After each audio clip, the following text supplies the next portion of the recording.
Eu estava diante daquela sala, olhando para os rostos que não pareciam julgadores, mas eu já estava sendo julgada.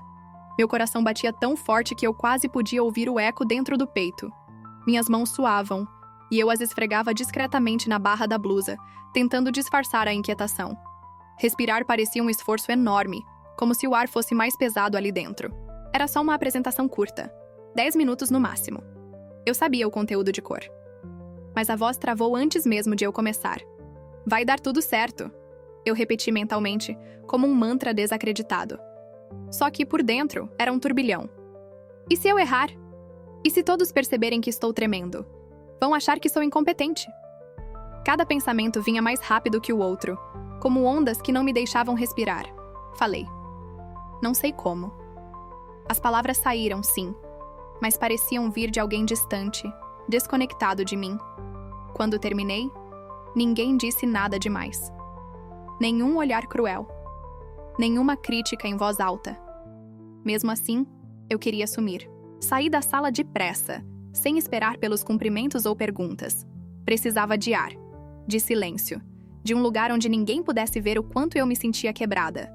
Porque naquele momento, eu não parecia estar fugindo das pessoas. Parecia estar fugindo de mim mesma. Eu devia ter uns 14 anos quando percebi pela primeira vez que minha voz parecia sumir quando eu mais precisava dela. Foi numa peça de teatro da escola. Eu tinha esquecido minhas falas, e no meio do palco, ouvi risadas. Um professor me puxou de lado depois e disse: "Você precisa aprender a controlar seu nervosismo." Mas eu já estava aprendendo. Aprendendo a temer cada olhar, cada interação, como se fosse uma armadilha silenciosa. E isso nunca foi só um momento. Era todo dia. Era antes de responder qualquer mensagem. Era na hora de pedir algo no trabalho. Era em cada festa que eu aceitava o convite, mas acabava cancelando. Eu não queria ser assim. Só não sabia como ser diferente.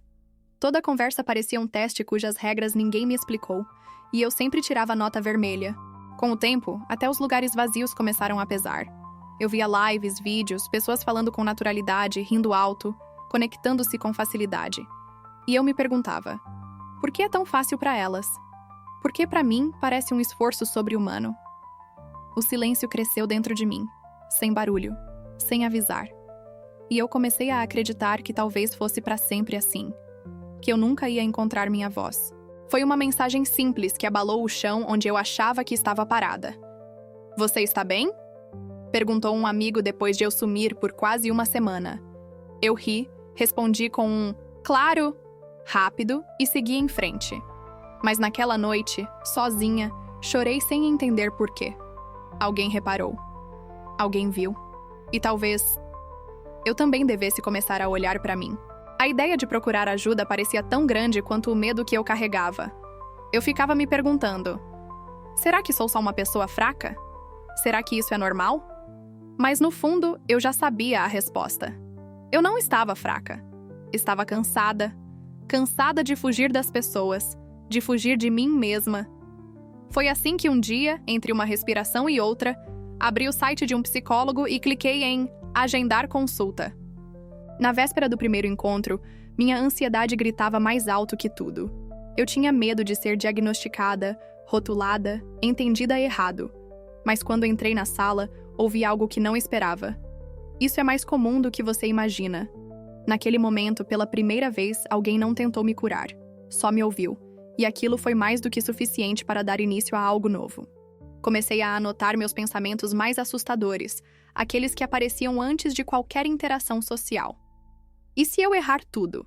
E se eles perceberem que sou um desastre? A terapeuta me ensinou a substituir essas vozes por outras, mais gentis. Você já fez isso antes e sobreviveu. Respire. Fale mesmo assim. No começo parecia falso. Mas com o tempo, aquelas frases começaram a soar como verdades que eu nunca tinha permitido entrar. Tinha dias bons e dias ruins também. Um deles, cancelei um encontro com amigos por medo de não saber o que dizer. Fiquei decepcionada, frustrada. Mas ao invés de me punir mentalmente, escrevi. Hoje foi difícil. Eu tentei. Ainda estou aqui. Era pequeno, quase imperceptível, mas era um passo. Eu estava aprendendo a ser minha própria aliada, não minha inimiga. E então, veio uma mudança que eu nem esperava. Comecei a entender que meu problema não era falar em público ou lidar com estranhos. Era acreditar que, se eu falasse errado, se eu gaguejasse, se eu me calasse, eu valeria menos. Hoje, sei que posso errar e continuar valendo. Que posso tremer e ainda assim ser ouvida. Que posso ter medo e escolher falar mesmo assim. Foi numa reunião de trabalho qualquer que eu, pela primeira vez, levantei a mão e falei.